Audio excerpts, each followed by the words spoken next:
In this video, we're going to install this door hinge pin on this middle door hinge to prevent the door from opening all the way and having the handle hit the wall. We recently renovated our house. We used to have the ones that are down on the baseboards, but we replaced our baseboards with nicer new ones.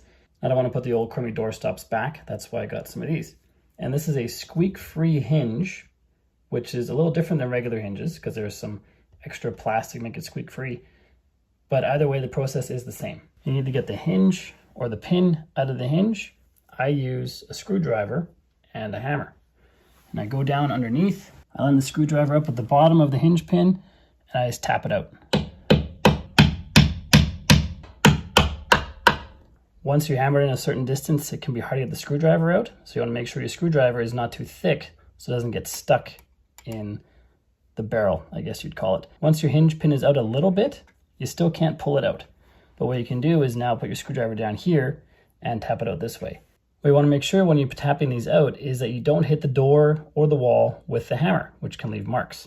So that's why we switch to this position and tap it out from here.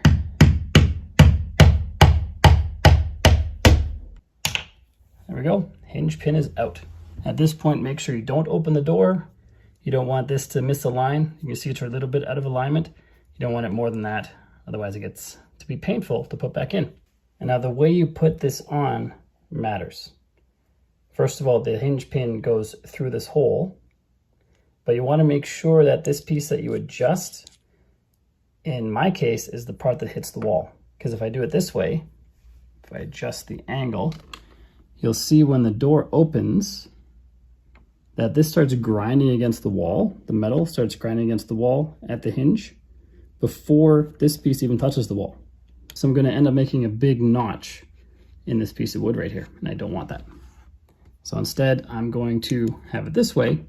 As you can see, there's a giant gap here. There's no danger of marking up the wood. So I put the hinge pin in on the correct side so that we have the correct placement. And now we tap that back in with the hammer.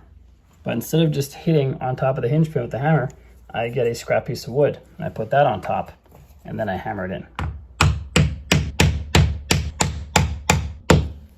If I were to just hit this with a hammer, it would mark it up, and that would be a problem.